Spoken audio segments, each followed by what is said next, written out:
Každý deň konzumujeme potraviny s presvedčením, že sú bezpečné. Napriek tomu patria alimentárne infekcie medzi najčastejšie infekčné ochorenia na svete a každoročne postihujú milióny ľudí. Alimentárne infekcie vznikajú po konzumácii potravín alebo vody kontaminovaných baktériami, vírusmi, parazitmi alebo ich toxínmi.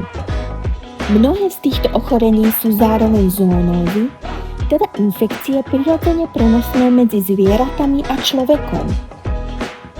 Zdrojom nákazy môžu byť hospodárske aj voľne žijúce zvieratá.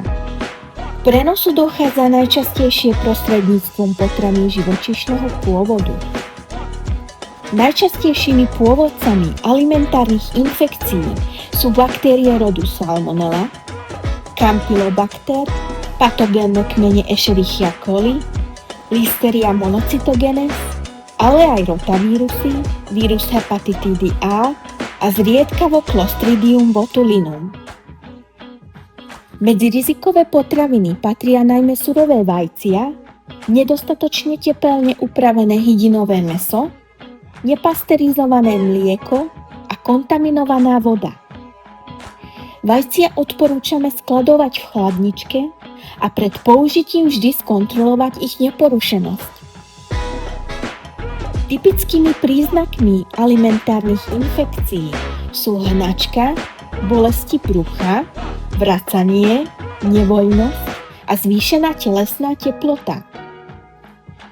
Mikroorganizmy sa pri nevhodnom skladovaní potravín veľmi rýchlo rozmnožujú. Preto je dôležité dodržiavať správnu teplotu skladovania. Salmonelóza patrí medzi najčastejšie hlásené alimentárne ochorenia aj na Slovensku. Najzávažnejšie komplikácie sa môžu vyskytnúť u malých detí, seniorov, tehotných žien a osôb s oslabenou imunitou. Najúčinnejším spôsobom prevencie je dodržiavanie zásad bezpečnej manipulácie s potravinami.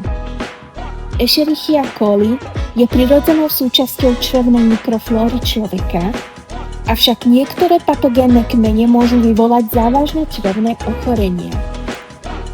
K nákaze môže dôjsť konzumáciou kontaminovaného mäsa, nepasterizovaného mlieka, zeleniny alebo vody. Infekčné ochorenia môžu spôsobovať baktérie, vírusy, parazity, ale aj plesne. Campylobacter je dnes najčastejšou bakteriálnou príčinou alimentárnych infekcií v Európe. Hydinové mäso musí byť vždy dostatočne tepelne upravené. Teplota v jadre mäsa má dosiahnuť minimálne 70 stupňov Celzia. Aj malé množstvo baktérií môže za vhodných podmienok spôsobiť ochorenie. Prevencia zahŕňa správnu hygienu, bezpečnú manipuláciu s potravinami, pravidelné čistenie, dezinfekciu, deratizáciu a dezinsekciu. Pri niektorých infekciách, napríklad rotavírusových, je účinnou ochranou aj očkovanie. Fluorescenčné zobrazenie ukazuje, že mikroorganizmy sa veľmi ľahko prenášajú z rúk na pracovné plochy, pomôcky, ale aj potraviny. Aj povrchy, ktoré vyzerajú na pohľad čisté, môžu byť kontaminované. Preto je nevyhnutné pravidelné čistenie a správna dezinfekcia. Správne umývanie rúk patrí medzi najjednoduchšie a zároveň najúčinnejšie opatrenia na prevenciu alimentárnych infekcií.